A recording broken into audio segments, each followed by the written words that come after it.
नमस्कार विद्यार्थियों, ऑनलाइन कक्षाओं में आपका स्वागत है। विद्यार्थियों, हमने पिछले वीडियो में पढ़ा कि ऊष्मा बजट क्या होता है। ऊष्मा बजट के बारे में पढ़ने के बाद हमने जाना कि हमारी जो पृथ्वी है वो सौर विकिरणों की तुलना में पार्थिव विकिरणों, जो हमारा पृथ्वी का हमारा वायुमंडल है वो सौर विकिरणों की तुलना में पार्थिव विकिरणों से ऊष्मा प्राप्त करके क्या होता है, गर्म होता है। और इसी कारण जो हमारा वायुमंडल है वो ऊष्मा ग्रहण करता है और ताप में वायुमंडल की क्या होती है, वृद्धि होती है। किसके कारण? पार्थिव विकिरणों कारण। हमने ये भी जाना कि वर्तमान उत्सर्जित जो गैसें हैं, कार्बनिक गैसें हैं, वो क्या करती है, सौर विकिरण के लिए तो क्या है बताया था, पारदर्शी है, और पार्थिव विकिरण के लिए क्या है, अपारदर्शी है।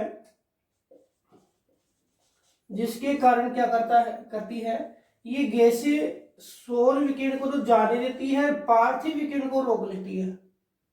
फलस्वरूप पार्थिव विकिरण के माध्यम से आपके टेम्परेचर है वो बढ़ जाता है। सेम प्रोसेस आपने देखा होगा जिसे हम ग्रीन हाउस प्रभाव कहते हैं, ग्रीन हाउस इफेक्ट। शीत क्षेत्रों में क्या होता है, एक ग्लास हाउस बनाया जाता है और इस ग्लास हाउस के आंतरिक भाग में कार्बन डाइऑक्साइड का लेप किया जाता है। और यह लेप क्यों किया जाता है?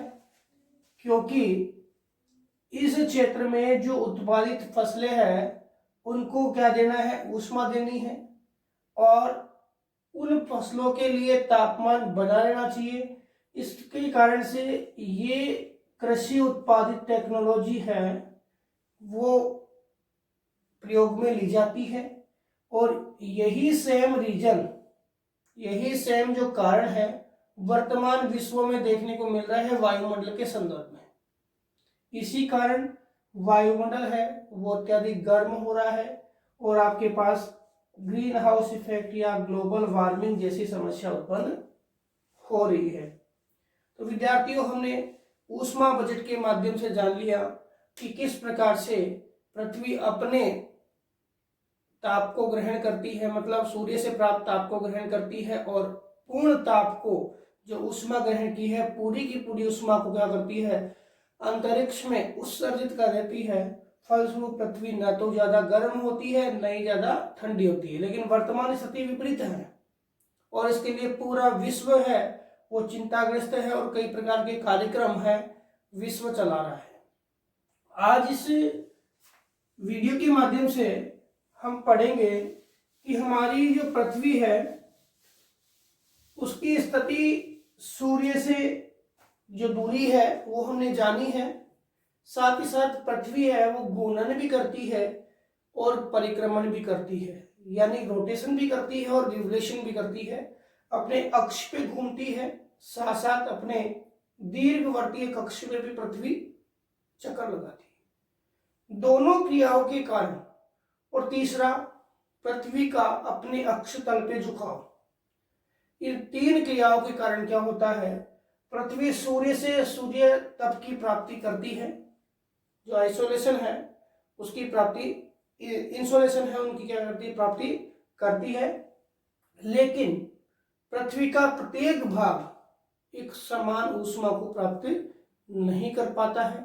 इस कारण से पृथ्वी जो तल है उसमें या वायुमंडल है उसमें क्या आती है, तापमान की भिन्नता आती है।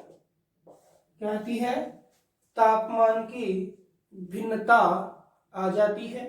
और ये तापमान की भिन्नता जो है, ये तापमान की भिन्नता का जो स्वरूप है वो किसके कारण उत्पन्न हुआ, वो मैंने बताया अभी।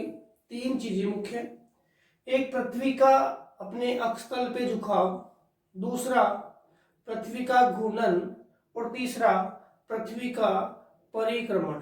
ये 3 कारण हैं जिसके कारण ये तापमान भिन्नता है। प्रत्येक भाग समान ताप की प्राप्ति नहीं करता है। अब इसके पीछे, तापमान भिन्नता के पीछे कौन कौन से रीजन, कौन कौन से कारक है वो जिम्मेदार है, एक एक करके देखते हैं। पहला कारक है अक्षांश। मैंने अभी बताया कि पृथ्वी है वो अपने अक्षतल पे 23.5 डिग्री झुकी हुई है। कितनी झुकी हुई है? 23.5 डिग्री झुकी हुई है। अब इस 23.5 डिग्री झुकाव के कारण सूर्य ताप जो आता है, ये हमने बताया था पहले भी कि जो सूर्य ताप आता है, सूर्य की किरणें जो आती है, वो किरणें क्या करती है, यहाँ पे एंगल बढ़ाती है और इस एंगल को हम बोलते हैं सूर्य की किरणों का नतिकोण। क्या बोलते हैं? सूर्य की किरणों का नतिकोण। और जहां पे कोण ये ज्यादा होता है वहां पे ताप भी क्या मिलता है? ज्यादा मिलता है। और जहां पे कोण कम होता है तो वहां पे ताप भी क्या होता है? कम मिलता है। फलस्वरूप जो अक्षांश है, निम्न अक्षांश है, यहाँ पे सूर्य ताप ज्यादा होगा और यहाँ पे पृथ्वी के भाग में तापमान भी अधिक मिलेगा। यहाँ पे क्या होगा? तापमान भी अधिक मिलेगा। जैसे जैसे उत्तरी भागों में यानी उच्च अक्षांशों की ओर चलेंगे तो क्रमशः तापमान में क्या आती जाएगी? कमी आती जाएगी। समझ में आ रही बात कि सूर्य की किरणें सीधी गिरेगी और सीधी गिरेगी तो वह कम भाग को ग्रहण करेगी लेकिन वो ताप अधिक देगी।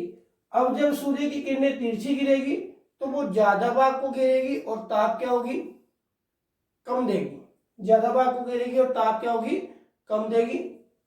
तो इस प्रकार से जहां पे सूर्य का प्रकाश सीधा गिरेगा तापमान अधिक और जहां पे तिरछा गिरेगा वह तापमान कम।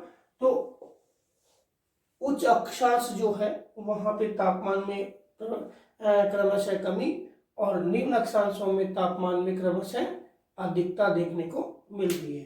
तो पहली भिन्नता आपको समझ में आ गई होगी कि तापमान की जो पृथ्वी पे भिन्नता है उसका पहला कारण क्या है? अक्षांशीय स्थिति। कौन कौन सा कारण है? अक्षांशीय स्थिति। तो क्लियर है। इसके बाद जो आपका दूसरा कारण है वो है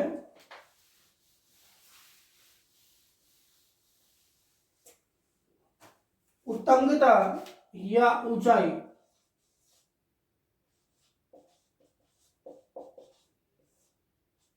उत्तंगता या समुद्र तल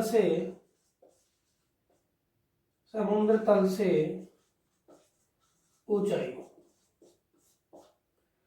देखो, पार्थिव विकिरण हमने पढ़ा था कि चालन यानी कंडेंसन, संवहन कन्वेंशन और अभिवहन एडवेक्शन,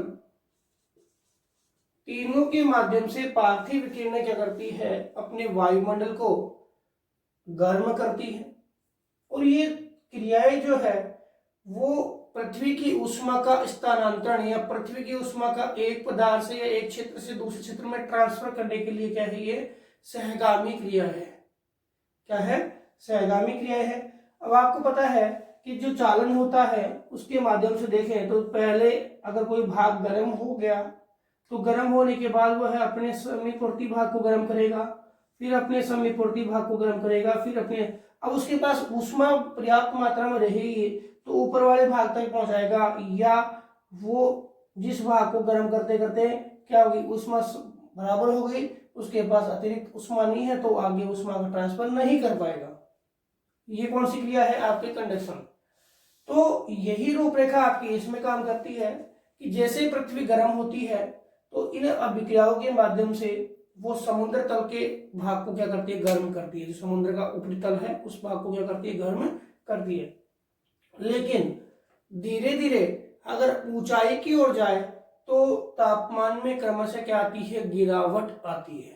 तापमान में क्या आती है, गिरावट आती है। और ये गिरावट है वो पार्थिव विकिरणों की ऊष्मा जो है वो ऊपरी भागों में जाएगी, तो वो धीरे धीरे क्या होती है, जो एनर्जी है, ऊष्मा है, वो क्या होती है, समाप्त होती जाती है। इस कारण से ऊपरी भागों में तापमान वो क्या होता है, क्रमशः कम होता है।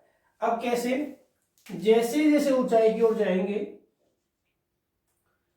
तो आपको पता है वायुमंडल में अगर हम ऊंचाई की ओर जाते हैं तो टेम्परेचर में क्या आती है, कमी आती है। टेम्परेचर में क्या आती है, कमी आती है। चीज ध्यान रखना, तापमान क्रमशः गिरता है, ठीक है। प्रेशर है वो भी क्या होता है, गिरता है।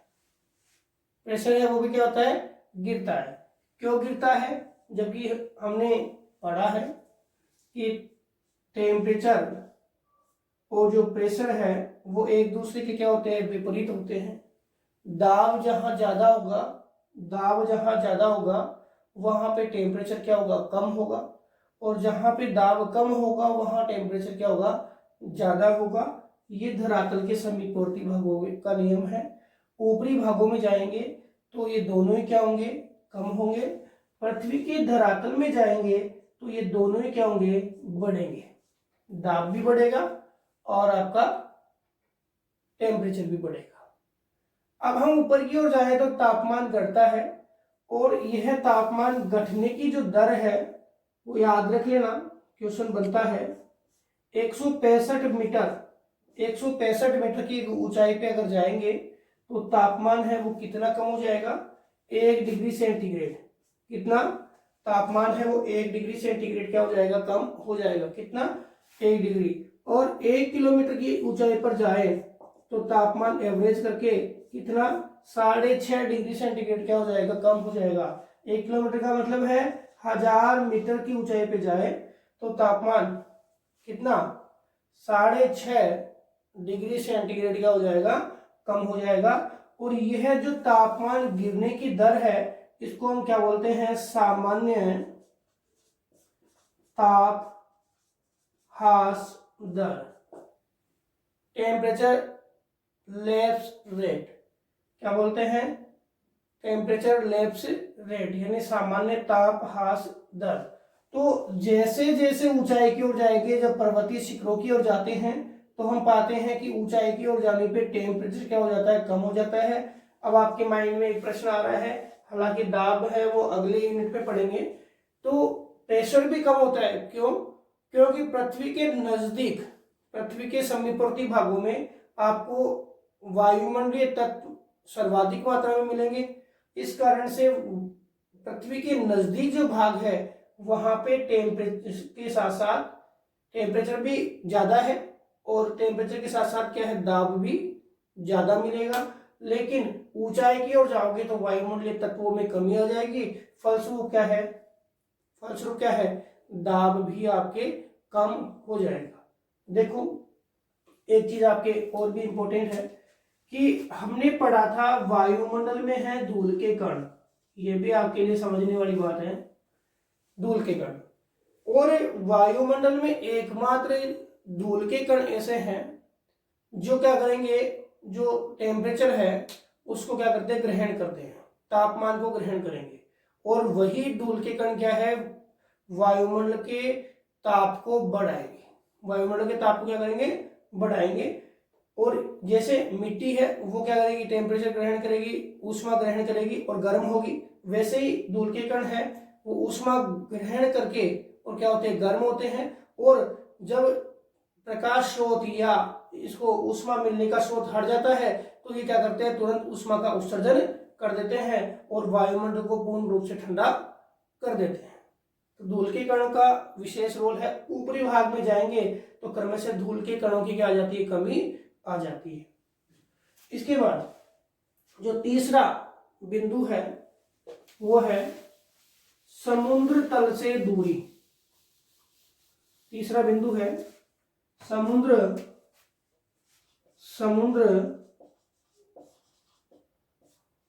तट से दूरी।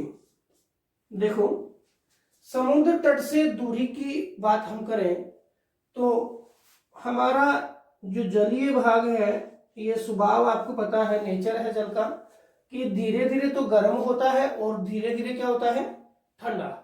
जल का स्वभाव है कि धीरे धीरे तो क्या होता है, गर्म होता है और धीरे धीरे क्या होता है, ठंडा होता है। और स्थल का स्वभाव है कि स्थल जल्दी गर्म होता है, जल्दी ठंडा होता है। तो जलीय जो क्षेत्र है, सामुद्रिक प्रदेश है, उन तटीय भागों में प्राय तापमान आपको अधिक मिलेगा। क्या हुआ, तापमान अधिक मिलेगा। और उन तटीय भागों में जो आपके स्थलीय भाग है, वहां स्थल का तापमान क्या हो जाता है, कम हो जाता है। क्या होता है, कम हो जाता है। स्थलीय भाग का तापमान क्या हो जाएगा, कम हो जाएगा। लेकिन यहाँ पे जो हवाएं चलती है, जिन्हें हम पढ़ेंगे आगे, जलीय समीर और स्थलीय समीर। जलीय समीर क्या होती है, जल से स्थल की ओर चलने वाली हवा जलीय समीर है। स्थल से जल की ओर चलने वाली हवा क्या है, स्थलीय समीर है। देखो क्या होता है कि जब दाब में अंतर आता है, जैसे दिन में यहाँ स्थल का तापमान ज्यादा और प्रेशर लो होता है, उस स्थिति में आपकी हवाएं हैं वो जल से स्थल की ओर चलती है। ठीक है, तापमान अधिक और प्रेशर लो। अब रात्रि में क्या होता है, जल का तापमान क्या होता है, अधिक होता है, क्योंकि मध्य रात्रि तक जल क्या होता है, गर्म होता है। तापमान अधिक और इसका स्थल का तापमान क्या हो जाएगा, कम। उस स्थिति में स्थल से हवाएं चलेगी कहाँ, जल की ओर। उसे क्या बोलेंगे, स्थलीय समीर। क्या बोलेंगे, स्थलीय समीर। तो यहाँ तटवर्ती भागों में क्या होता है कि जलीय समीर और स्थलीय समीर जो चलती है, उसके कारण यहाँ न तो टेम्परेचर ज्यादा होता है नहीं कम, यानी सम जो तापमान होता है, समताप होता है। इस यहाँ पे कहाँ पे, तटवर्ती प्रदेशों के पास। जैसे हमारे तटवर्ती प्रदेश जितने भी है, मुंबई है, आपके गोवा है, जितने भी तटवर्ती प्रदेश है, यहाँ पे आपको तापमान सब मिलेगा।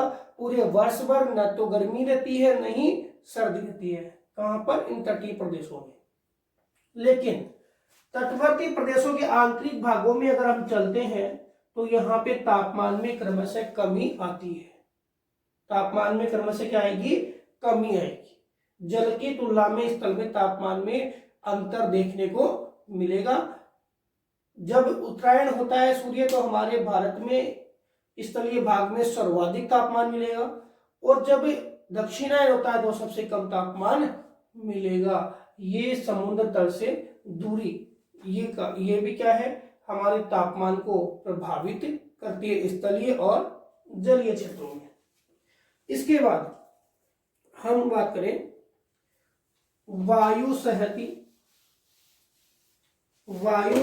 और महासागरीय धाराएं। वायु सहती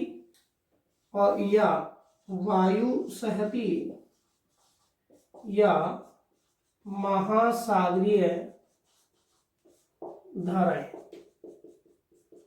देखो, सामुद्रिक प्रदेशों के अंदर और स्थलीय प्रदेशों के अंदर चलने वाली ये हवाएं और महासागरीय धाराएं, ये दोनों जिस क्षेत्र से चलती है और जिस प्रकृति की होती है, वह दूसरे प्रदेश में जाकर के और उसकी प्रकृति में क्या करती है, बदलाव कर देती है। और इसके कारण जिस क्षेत्र में, मान लो कि ये गर्म धारा है, ये चल रही है, और ये गर्म धारा ठंडे प्रदेशों में चल रही है और ठंडे प्रदेशों में जा रही है, तो यहाँ के टेम्परेचर को भी बढ़ा देगी। जैसे आपके उत्तरी जो गोलार्ध है, अमेरिका के पास आपकी एक धारा चलती है जिसका नाम है गल्फ स्ट्रीम की धारा। कौन सी धारा, गल्फ स्ट्रीम की धारा। और ये धारा है वो ऊपर जाकर के, और ये उत्तरी अटलांटिक जो महासागर है, इसमें भी टेम्परेचर को क्या कर देती है, बढ़ा देती है। और यहाँ महासागरीय क्षेत्र का तापमान क्या है, उत्तरी अटलांटिक ड्रिफ्ट में क्या होता है, ज्यादा हो जाता है। वो किसके कारण होता है, आपके गर्म धारा के कारण, या वायु सहती जो गर्म होती है, जो वायु राशि जो गर्म होती है वो चलती है और ठंडे प्रदेशों में गई तो वहां के टेम्परेचर को बढ़ा देगी, और ठंडे वायु राशि है अगर वो गर्म प्रदेशों में गई तो वहां के टेम्परेचर को घटा देगी। तो ये स्थिति आपके वायु राशि है वो भी टेम्परेचर को करती है, प्रभावित करती है। इसमें क्या होता है कि वायु सहती या वायु राशि दोनों की दोनों क्या करती है, तापमान को बढ़ाती है और तापमान को घटा देती है। तो विद्यार्थियों, हमने जाना कि पृथ्वी तल है या हमारा जो वायुमंडल है, इस वायुमंडल में सभी जगह तापमान समान नहीं है, और तापमान जो है विभिन्न कारणों के आधार पर क्या होते हैं, तापमान का स्वरूप है विभिन्न कारणों के आधार पे बदलता रहता है और परिवर्तित है, और ये भिन्नता है वो हमारे विभिन्न प्रदेशों को जलवायु की दृष्टि से अलग अलग प्रदेशों में विभाजित करती है। ये विभिन्नता जो है ना वो हमें जलवायु जोनों में क्या करती है, विभाजित करती है। तो विद्यार्थियों, हमने आज तापमान की भिन्नता के संदर्भ में जाना। अगले वीडियो के माध्यम से विश्व में जो तापमान भिन्नता है उसके आधार पर समताप रेखाओं का क्या प्रतिरूप है उसको हम पढ़ेंगे। धन्यवाद।